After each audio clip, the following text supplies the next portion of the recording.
So I'm here with author Otis Gatlin. He's partnered with Publishing Advantage Group to launch a groundbreaking book titled The Mortgage Manual Guide to Home Buying to Fix America's Housing Crisis. Can you tell me a little bit about like your background, how you got into real estate? So I started in subprime mortgages for a company that was subprime right in 1998, called HFC, and I was working there, and I was starting in the credit card division, and then after that, I transitioned to the mortgage part around the same time. Left there from I was there from 98 to 2002. Went to a subprime uh, lender from '02 to '07. Was a great time I had worked there, met some great people, we had some good relationships. And then the economy crashed because of those type of loans. The subprime crashed, and then got out, found a job as a mortgage counselor, which is a very fulfilling job for a nonprofit, helping people get houses. And then 2009, went to work for a bank, um, PNC Bank, did some quality control there.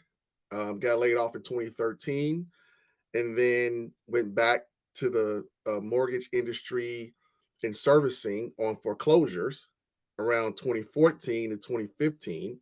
So I was working with people in foreclosure, and then 20 around that time I did some affordable housing in 2016. Worked for another bank as well, and then I got a passion for affordable housing. I began to see the issues that we were dealing with in the United States with affordable housing and with our seniors as well as our disabled and our low income. Um, Went to work for Chase, got laid off in 2019. From there again, um, August of 2019 to be exact, worked for a payday lender. Learned a lot working for a payday lender, out the business, and then literally got back in the business in 2020 due to COVID and the amount of real estate that was happening. And I've been working at a new home builder ever since 2020. What is the housing market, looking like for the consumer? I know you wrote this guide. Can you Mhm. talk a little bit about like, what was the inspiration behind that? And what is the reality of, people who are looking to buy a home today?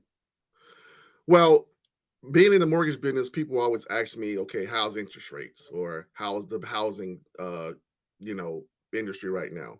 And homeowners always want to have low interest rates. And so people will ask me advice about certain things. And my wife would always say, hey, you need to pay people. You need to have people pay you for what you know. I'm like, I'm like, well, I don't want to really overcharge people or gouge people. And so during the pandemic, I just got an idea for a book. I'm like, let me just write a manual because I was having another title. I said, let me just write a manual about how to qualify for mortgages because people come to me for advice all the time, and let me put it in the book. And I wanted to also address the housing crisis that we're facing in the United States. Um, it didn't really come to fruition until COVID happened. And so I wanted to address that and let people know where we're at and where we need to do to fix it, as well as to address particularly the plight of African Americans when it comes to home ownership. And people don't know this, but African American home ownership has never reached 50% of rate in the United States. So all the African Americans that are in the United States, about 44 million, we as a race have not had 50% of our race be homeowners. It's never happened. The closest we got is within 2004 when it was at 49.4%. And ever since 2004, it's been declining and stabilized. But we've never reached 50% of home ownership as African Americans. And so I wanted to just kind of raise the alarm bell to let people know this is a serious issue compiled with a lack of housing affordability, in particular how it will affect African Americans and how it's not going to get any easier, and we need to jump on the ball now if we want to have wealth building in our community. Right. You make some really valid points, because people of color, they face major home buying challenges. Yes. Asian Americans rates reached an all-time high. Black homeowners, though, and renters are more cost burdened than any other racial group.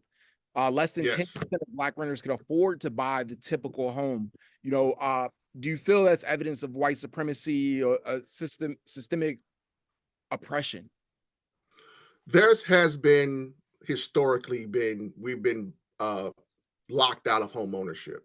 I'm gonna give you a stat that people don't know about, and I put in the book, and it lets us know that it's possible, but we're gonna have to overcome a little bit more individually and as a race.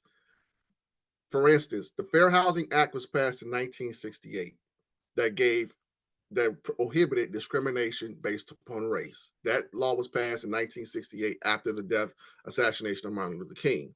So from 1960 to 1980, home ownership grew about 8% African Americans. However, the biggest growth for home ownership among African Americans was under Jim Crow. From 1940 to 1960, we experienced the highest rates of home ownership. And one of the reasons we did get those highest rates of home ownership is because we had a multiple of Black banks who were in charge of financing home ownership. And because we had a plethora of Black banks in our community, even during segregation, we were able to achieve home ownership at the highest rate. And there's never been that rate since 1920 to 1940.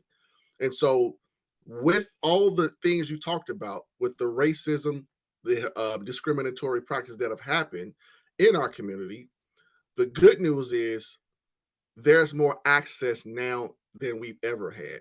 We just have to take advantage of it because housing is now priced a lot of us out in our community. And that's the issue right now. The price of housing, the ability to access affordable housing is what really is keeping a lot, not just Blacks, but a lot of low income individuals in out of the American dream of home ownership.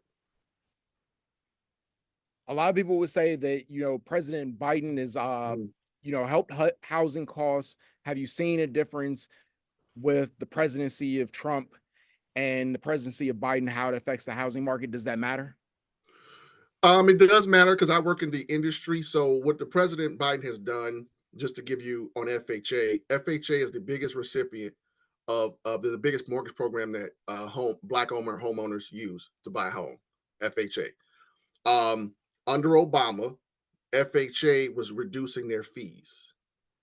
That was supposed to take place around 2016-ish, 2017. President Trump came in the office, and by the time that was going in place, he ended up reversing that. And so, what President Biden done, just from the government standpoint, he ended up reducing those fees for FHA, so more people can have more affordability in their and for to buy a home. That's one thing he's done through executive action. The other thing, what we need to have with congressional action, there's a few bills in Congress that's just pending that we need to address that would give us the ability to buy homes.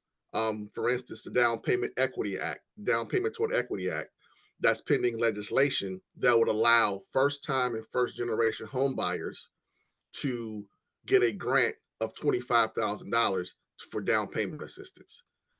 He put that in his platform when he ran in 2020. That is legislation that has been endorsed by the Hispanic Realtor Association, the Asian Realtor Association, and that would help affordability first time and first generation home buyers. The other thing he's addressed appraisal bias. I'm pretty sure you've heard many stories of people who have to, a black homeowner get their house appraised and they have black paintings and things like that. And then a white person comes in that same house and it's appraised a lot higher because a white person is in that house. What they've done is they put a appraisal bias training. They've offered more appraisers for minorities and women. And what they've done is they've put a hotline in place if you felt that was the appraiser of your home has undervalued your home based on bias. And so having those mechanisms that will affect um, the ability to either done the right thing to actually get your home value correctly by an appraiser is monumental. And we're seeing a lot of these traditionally black neighborhoods have excessive, not excessive, but their home values are increasing because there's more of an enforcement mechanism to prohibit that bias. For sure.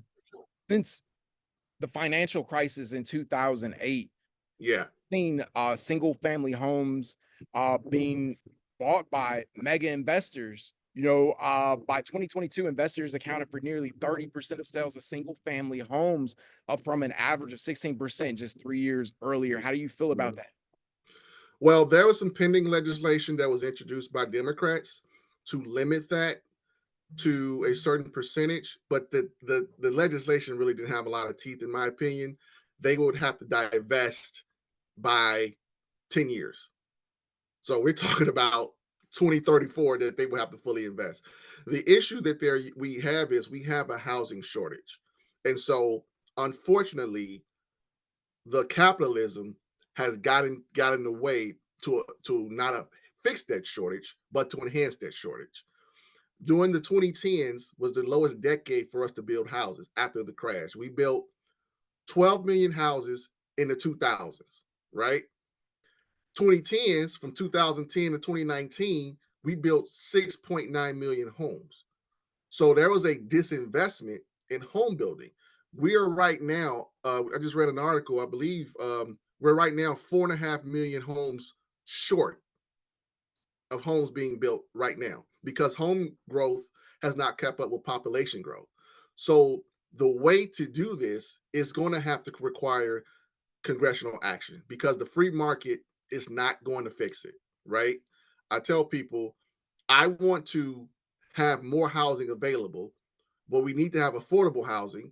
But if I go sell my house or you go sell your house, I'm not going to tell you to sell it less than the appraised value.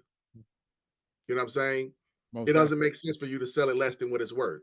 for You're sure. going to get the maximum amount of money available. So we have to protect the current homeowner so they can, because they're not going to do the right thing. But we also have to make sure that people who are new homeowners be able to get into a house that they can afford. I'm here with author Otis Gatlin, the author of the book, The Mortgage Manual Guide to Home Buying to Fix America's Housing Crisis. Thank you so much for taking the time. Where can people reach out if they wanted to speak with you more about these issues or buy your book? They can email me like you did at ogatlin@gmail.com. That's ogatlin@gmail.com. The book is on Amazon right now.